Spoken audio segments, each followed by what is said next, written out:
Ibihe byiza kuri wowe ubana natwe mu biganiro byacu bivuga ku buzima. Buri munsi ibihumbi by'abantu ku isi barapfa, uku ni ukuri abantu twese tuziranyeho ariko benshi tugatinya kubivugaho.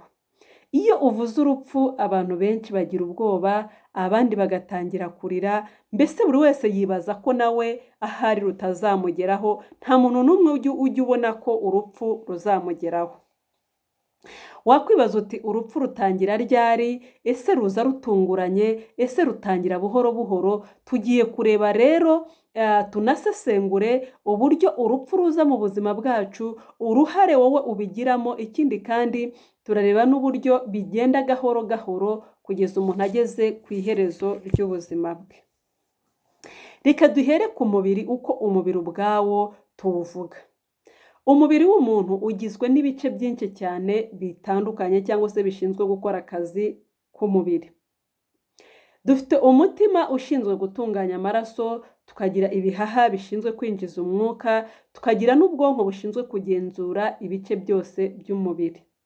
Iyo rero izi ngingo zose ziri gukora neza, iyo umutima uri gukora neza, ibihaha bikora neza, ubwonko bukora neza, aha tuvuga ko umuntu ari muzima kuko n'ibikorwa bye bya buri munsi aba ari kubikora neza nta mbogamizi.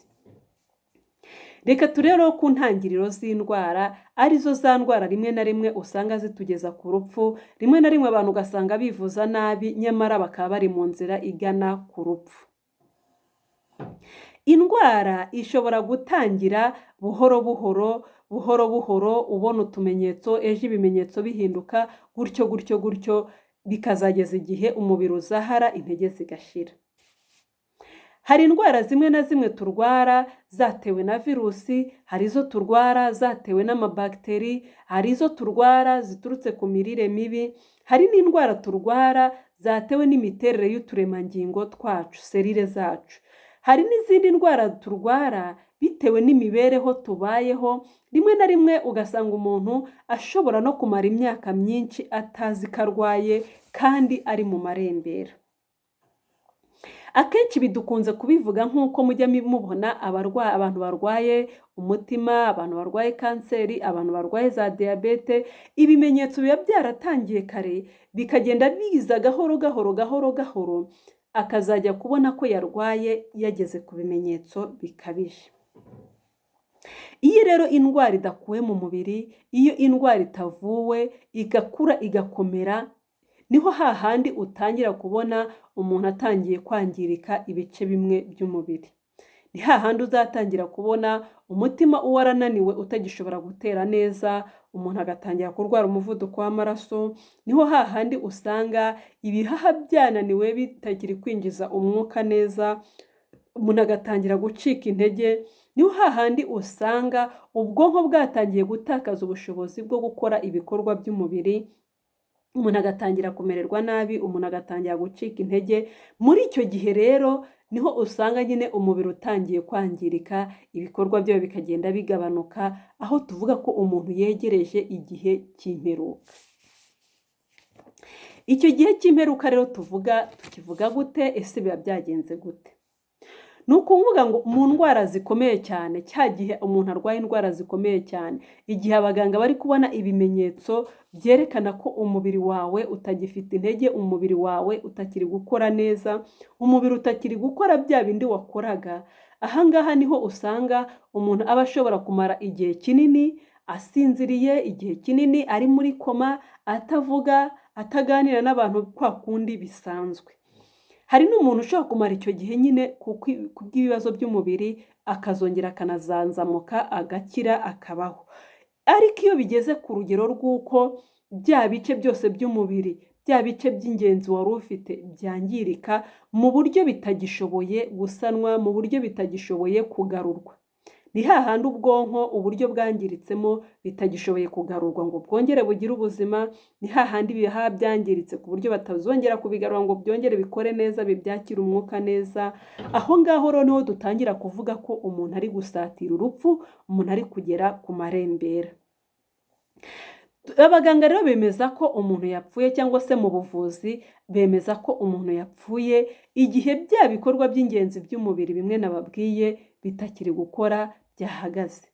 niho hahandi bazapima umutima bagasanga umutima wahagaze, niho hahandi bazakoraho bakumva umuntu ntagihumeka, ibihaha ntibigikora. Icyo gihe niho dutangira kwemeza ko koko umuntu yapfuye. Iyo rero ibintu byose bihagaze, umutima ugahagarara, ibihaha bigahagarika gukora, ubwonko bugahagarika gukora, izindi ndwara zikaza ku mubiri wawe, bishobora no kuba hari ibindi bibazo runaka byahagaritse ubuzima. Hahandi umuntu ashobora gukora agisida akikubita hasi ubuzima bugahita buhagarara, hatabayeho rwa rugendo rw'uburwayi umuntu azagere ku rupfu. Abantu benshi rero batinya urupfu. Batinya urupfu ku buryo niyo uruvuze abantu bose batabasha kurwakira, batinya urupfu ku buryo niyo umuntu apfuye abantu bose batabasha kubyumva, kandi nyamara ni ikintu bazi ko kiriho, ni ikintu bazi ko kizabaho, kuko twese tuzi ko ari ryo herezo ry'ubuzima. Ariko nubwo abantu bazi ko ari iherezo ry'ubuzima, iteka iyo umuntu yabakuwemo barababara, bakagira agahinda kenshi, bakababazwa, bakarira, bagatakamba, ariko ntago baba bibagiwe ko n'abari iyo nzira bari kujyamo baba babizi. Ariko buri muntu wese agerageza kubica ku ruhande, agerageza kudashaka kubyumva kugira ngo ubuzima bwe burusheho kugenda neza, kugira ngo akomeze imibereho ye ya buri munsi.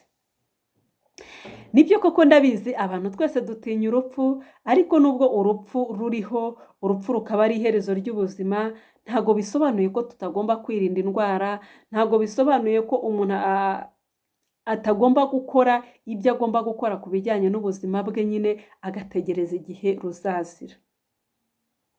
Ntago uba uzi igihe ruzazira, ntago uba uzi ngo ruzaza gute. Niyo mpamvu rero igihe utazi ko ruzaza, hari ibintu by'ingenzi uba ukwiye gukora bifasha ubuzima bwawe gukomeza gukora neza, bifasha imibereho yawe gukomeza kubaho neza.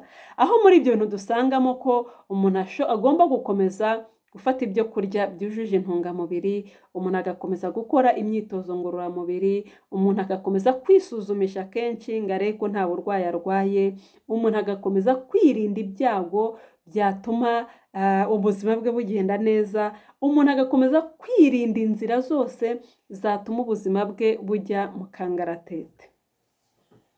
Abantu benshi rero mubona ibimenyetso mbere mukigumira mu rugo, abantu benshi mubona ibimenyetso mpuruza ntimubitekerezeho, kuko muri kubona ko ibimenyetso bitaryana, kuko muri kubona ko aho ibimenyetso biri nta bubabare buhari, mukibwira ko ari ibintu byoroshye. Nyamara indwara zikomeye nka za kanseri, izo zose zigaragaza ibimenyetso bitaryana, ahubwo bikagera ku rugero rwo kukurya ugeze kuri cya gihe no kukuvura bigoye. Igihe rero uri kubona ibimenyetso bidasanzwe ku mubiri wawe, ukabona bidasanzwe, ntibikurya, ugasanga umuntu ahantu ibara ryaraje ryarahindutse ntihakurya, nshuti yanjye nyarukira kwa muganga, witinda kwisuzumisha, kuko uko wisuzumisha kenshi niko usobanukirwa n'ibiri kubera mu buzima bwawe, niko usobanukirwa na rwa rugendo rw'urupfu nakubwiye rugenda buhoro buhoro. Ntabwo urupfu ruza ngo rwikubite ku muntu ako kanya, ahubwo rutangira gahoro rwinjirira mu ndwara, indwara iza gahoro, ubona ibimenyetso ubyirengagiza, buhoro buhoro bikazakutwara bikakugeza ku rupfu. Witinda rero ngo urende kugera ku rupfu, ahubwo wowe jya kwa muganga hakiri kare, wivuze, wisuzumishe, umenye uko ubuzima bwawe buhagaze, hanyuma umenye uko ugomba gutwara ubuzima bwawe. Nshimire mwese mukurikira ibiganiro byacu, nshimire mwese mubana natwe buri munsi, nyamuneka mujye muza tuganire, tuvuge ku buzima, twubake ubuzima buzira indwara. Urupfu ntaho twarucikira, ariko dushobora kwirinda tukamara byibuze iminsi myinshi, rukazaza nyine mu gihe cya nyacyo tutarwishyiriye.